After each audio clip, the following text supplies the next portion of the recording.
2024 সালের 5ই আগস্ট কোটা আন্দোলন থেকে এক দফা দাবিতে পরিণত হওয়া গণ আন্দোলনের মুখে দেশ ত্যাগ করেন প্রধানমন্ত্রী শেখ হাসিনা।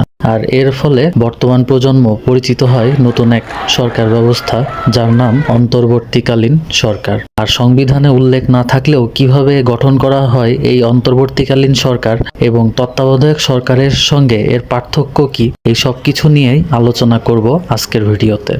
আমি চৌধুরী আদনান, আপনারা দেখছেন এক্সেপশনাল চৌধুরী সাহেব। অন্তর্বর্তীকালীন সরকারের সাথে বাংলাদেশের মানুষের প্রথম পরিচয় হয়েছিল প্রায় 3 দশক আগে। 1990 সালের বিখ্যাত গণ অভ্যুত্থানের মুখে এরশাদ সরকার পদত্যাগ করলে তৎকালীন প্রধান বিচারপতি শাহাবুদ্দিন আহমেদ রাষ্ট্রপতি হিসাবে শপথ গ্রহণ করেন এবং সে সময় প্রধান 3 রাজনৈতিক দল অর্থাৎ বিএনপি, আওয়ামী লীগ এবং জামায়াত ইসলাম সহ অন্যান্য দলের মত অনুসারে তিনি অন্তর্বর্তীকালীন সরকারের প্রধান উপদেষ্টা হিসেবে নিয়োগ পান। তিনি তার পরের বছর অর্থাৎ 1991 সালের 27 ফেব্রুয়ারি দেশে সাধারণ নির্বাচনের ব্যবস্থা করেন। সেই নির্বাচনে বিএনপি প্রায় 300টি আসনের মধ্যে 140টি আসন লাভ করে একক সংখ্যাগরিষ্ঠতা অর্জন করেন এবং প্রথমবারের মতো বেগম খালেদা জিয়া প্রধানমন্ত্রী হিসাবে নির্বাচিত হন। অপরদিকে আওয়ামী লীগ বিরোধী দল হিসেবে সংসদে যায়। বাংলাদেশ সংবিধানে অন্তর্বর্তীকালীন সরকার ব্যবস্থা নিয়ে কিছু বলা নেই। সংবিধানে এর কাছাকাছি আরেকটি ব্যবস্থা, যেটাকে আমরা তত্ত্বাবধায়ক সরকার নামে চিনি, সে সম্পর্কে বলা ছিল। সংবিধানের 123 অনুচ্ছেদ অনুযায়ী সংসদ ভেঙে দিলে পরবর্তী 90 দিনের মধ্যে নির্বাচন অনুষ্ঠিত হবে। তাই তত্ত্বাবধায়ক সরকারের মেয়াদ ছিল মাত্র 3 মাস। এই নির্দিষ্ট মেয়াদকালের ভেতরে বাংলাদেশের 2টি নির্বাচন অর্থাৎ 1996 এবং 2001 সালের নির্বাচন অনুষ্ঠিত হয়। তবে 2007 সালে বাংলাদেশ প্রথমবারের মতো সেনা সমর্থিত তত্ত্বাবধায়ক সরকারের দেখা পায়। এই তত্ত্বাবধায়ক সরকার প্রায় 2 বছর শাসন করার পর 2009 সালে নির্বাচনের ব্যবস্থা করে এবং এই নির্বাচনের মধ্যে দিয়ে আওয়ামী লীগ পুনরায় সরকার গঠনের সুযোগ পায়। তবে তারা সরকার গঠনের পরেই তত্ত্বাবধায়ক সরকার ব্যবস্থাকে বিলোপ করার চেষ্টা করতে থাকে।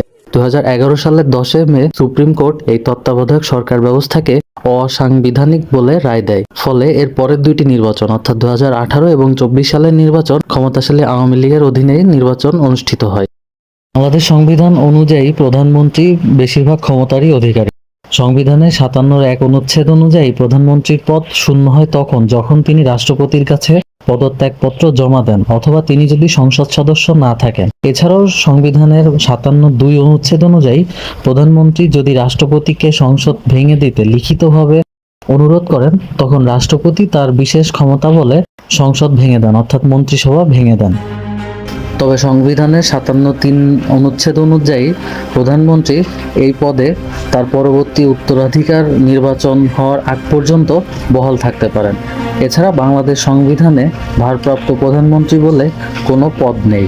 তবে বর্তমান পরিস্থিতিতে গণ আন্দোলনের মুখে প্রধানমন্ত্রী শেখ হাসিনা দেশ ত্যাগ করে ভারতে পলায়ন করলে তখন দেখা দেয় একটি অন্তর্বর্তীকালীন সরকার গঠনের এবং সংবিধানের 48 অনুচ্ছেদ অনুযায়ী রাষ্ট্রপতি তার বিশেষ ক্ষমতা বলে নতুন একটি সরকার ব্যবস্থা গঠন করেন, যার প্রধান উপদেষ্টা হিসাবে নিয়োগ পান ডক্টর মোহাম্মদ ইউনূস। তত্ত্বাবধায়ক সরকার ব্যবস্থা এবং এই অন্তর্বর্তীকালীন সরকার ব্যবস্থার মধ্যে প্রধান পার্থক্য হল তত্ত্বাবধায়ক সরকার ব্যবস্থার প্রধান উপদেষ্টার প্রধান কর্ম থাকত 90 দিনের মধ্যে নির্বাচন অনুষ্ঠান করার এবং জরুরি প্রয়োজনে তিনি গুরুত্বপূর্ণ মতামত দিতে পারতেন।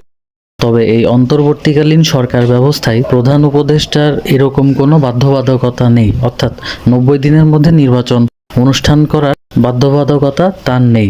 তবে যেহেতু বাংলাদেশ সংবিধানে এই অন্তর্বর্তীকালীন সরকার ব্যবস্থা নিয়ে কিছু বলা নেই, তাই আমাদেরকে এর মেয়াদকাল সম্বন্ধে জানার জন্য তাকিয়ে থাকতে হবে মহামান্য রাষ্ট্রপতি এবং অন্তর্বর্তীকালীন সরকারের প্রধান উপদেষ্টা ডক্টর মোহাম্মদ ইউনূসের গৃহীত পদক্ষেপের ওপর।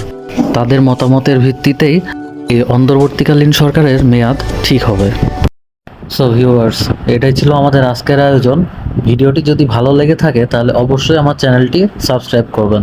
ধন্যবাদ।